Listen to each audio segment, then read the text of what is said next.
Wait, before the sun rises, something magical is happening in homes around the world. Can you guess what it is? Assalamu alaikum, dear children. I'm teacher Layla, and I have the most wonderful story to share with you today.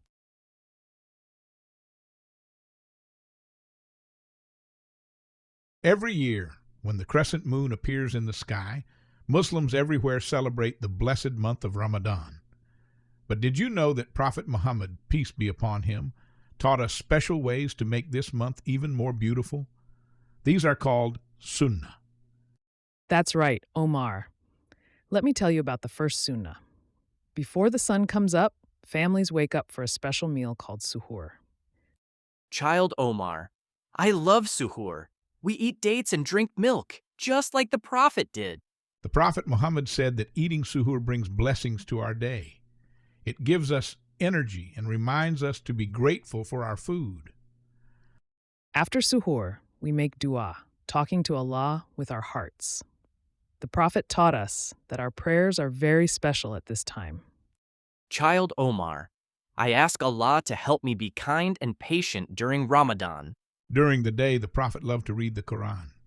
The angel Jibril would visit him every night in Ramadan to review the Quran together. We should try to read Quran every day too, Omar. Even if it's just a little bit, Allah loves it when we read His words.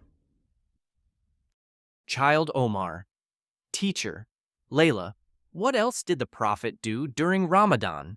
The Prophet Muhammad was extra kind during Ramadan. He would help people who needed food, give money to the poor, and always smile at everyone he met. That's a beautiful sunnah, Omar. We can help our neighbors, share our toys, and be nice to everyone, even when we're feeling hungry. Child Omar, look, the sun is setting. It's time for iftar. When it's time to break the fast, the Prophet would eat a date and drink water, just like we do today. Then he would pray Maghrib before eating the big meal. Iftar is such a happy time. Families gather together, friends visit each other, and everyone thanks Allah for the food. Child Omar, my favorite part is when we all eat together and share stories. After iftar, there's a special prayer called Taraweeh. The Prophet loved to pray extra at night during Ramadan. In Taraweeh, we stand together in long, beautiful prayers. The Imam recites Quran in such a lovely voice, and we listen with our hearts. Child Omar, sometimes my legs get tired, but I remember that the Prophet used to pray so much that his feet would swell.